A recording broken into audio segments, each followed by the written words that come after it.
Assalamualaikum warahmatullahi wabarakatuh. Ya, pelajaran hari ini adalah prakarya dan kewirausahaan. Dengan kompetensi dasar 3.1 memahami sikap dan perilaku kewirausahaan. Yang tujuan pembelajaran hari ini adalah siswa mampu mengetahui pengertian dan tujuan dalam berwirausaha. Yang kedua, siswa mampu memahami sikap, perilaku, dan karakteristik yang harus dimiliki oleh kewirausaha. Globalisasi ini banyak memilih untuk menjadi seorang wirausaha. Mengapa? Karena seorang wirausaha memiliki fleksibilitas kerja dan kebebasan dalam menuangkan kreativitas. Di samping itu, seorang wirausahawan dapat menciptakan lapangan kerja untuk dirinya dan juga orang lain. Namun, bagaimana kiat agar dapat menjadi seorang wirausahawan yang sukses? Untuk mengetahui cara-cara karakteristik yang membangun bagi seorang wirausahawan, sebaiknya kita mempelajari tentang sikap dan perilaku wirausaha terlebih dahulu. Dengar kata kewirausahaan. Apa sebenarnya arti dari kewirausahaan itu sendiri? Kewirausahaan adalah merancang dan menjalankan suatu usaha.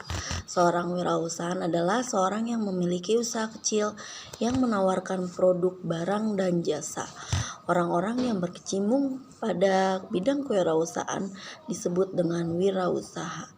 Namun, pada tahun 2000-an, pengertian kewirausahaan mengalami perkembangan makna menjadi kemampuan untuk melihat peluang dan mewujudkannya menjadi sebuah usaha. Untuk mengetahui lebih lanjut arti dari kewirausahaan, mari kita simak pengertian kewirausahaan dari para ahli.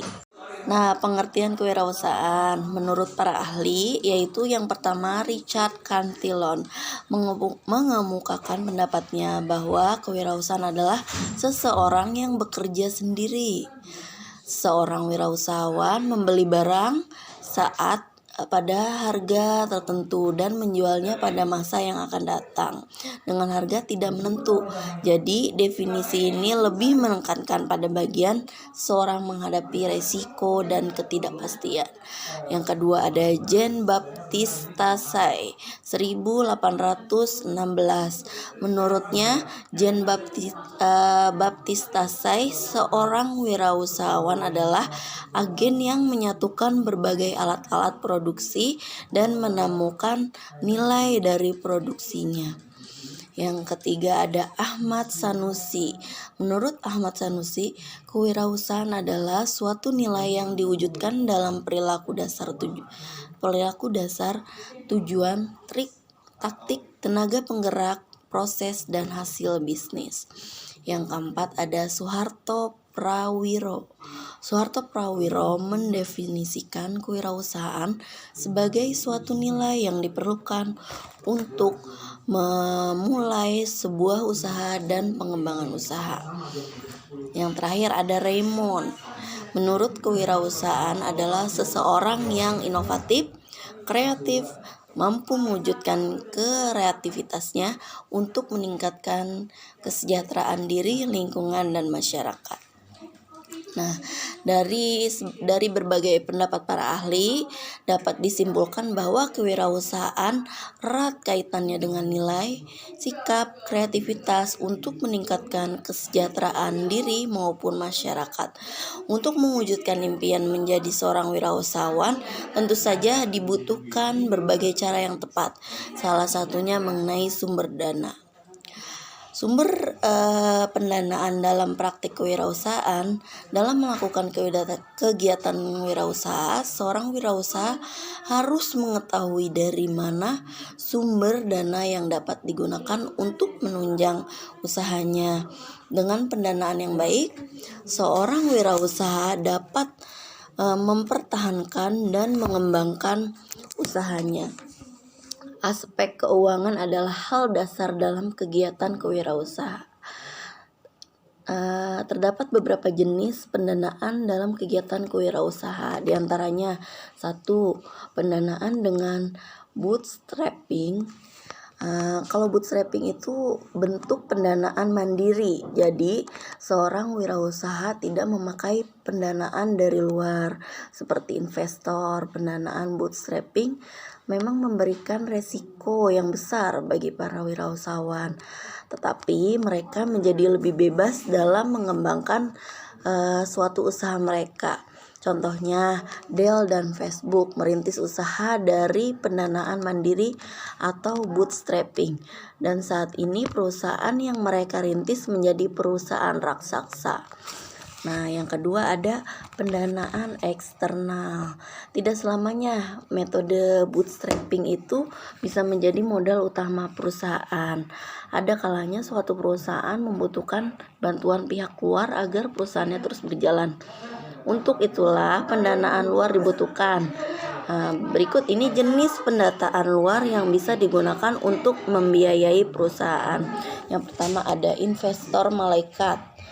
Angel investor atau investor malaikat adalah investor yang menginvestasikan dana pribadi mereka sendiri ke dalam bisnis yang berpotensi menguntungkan, beberapa dengan venture capital yang memang butuh publisnya.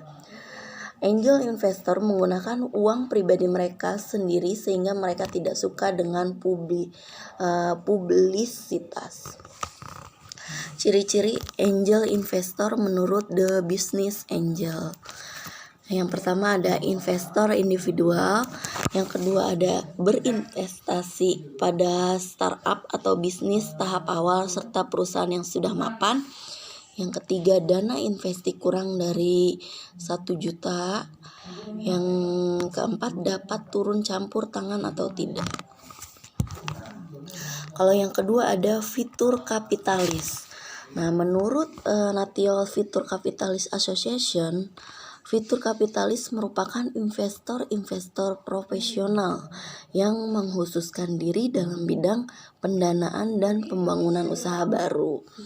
Fitur kapitalis itu adalah investor jangka panjang yang secara aktif bekerja sama dengan tim manajemen usaha tempat mereka berinvestasi.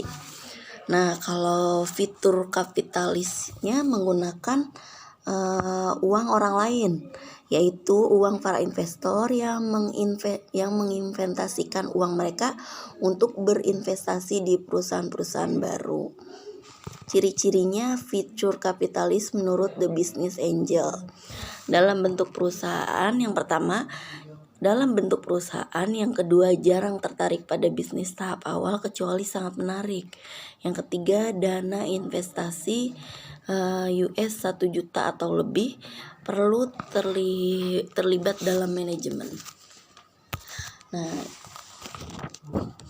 ketiga ada pengelola investasi global.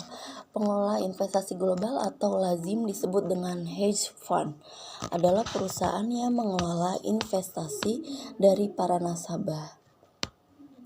Dana investasi tersebut nantinya akan diinvestasikan lagi pada usaha-usaha yang dirasa menguntungkan.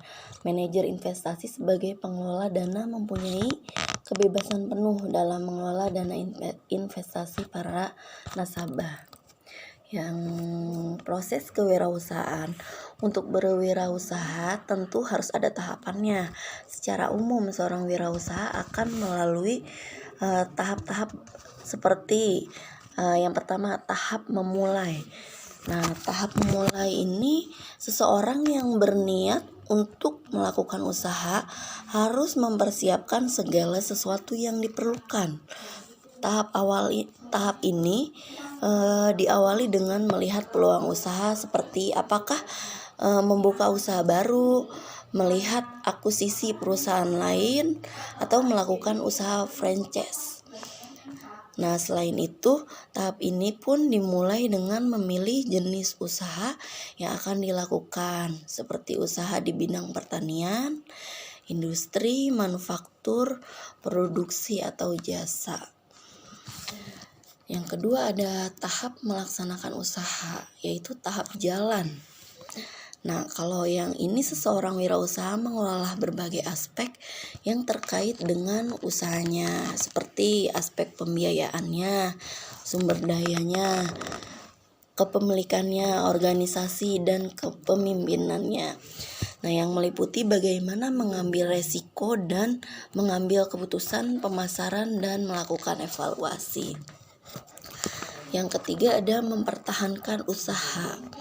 Kalau dalam tahap ini, wirausahawan harus melakukan analisis perkembangan usaha berdasarkan hasil yang telah dicapai untuk kemudian ditindaklanjuti sesuai dengan kondisi yang dihadapi. Yang keempat ada mengembangkan usaha.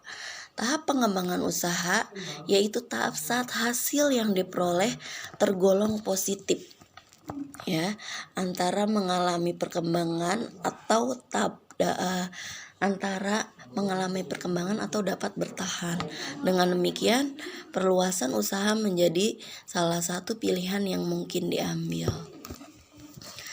Nah, proses kewirausahaan itu diawali dengan adanya inovasi. Inovasi disebut dengan proses kewirausahaan diawali dengan adanya inovasi. Inovasi tersebut dipengaruhi oleh berbagai faktor, baik yang berasal dari pribadi maupun dari luar pribadi. Faktor yang berasal dari pribadi itu adalah faktor pendidikan, sosiologi, organisasi, dan kebudayaan. Lingkungan juga. Faktor-faktor ini membentuk locus of control atau kreativitas, keinovasian, implementasi, dan pertumbuhan yang kemudian berkembang menjadi wirausaha yang besar.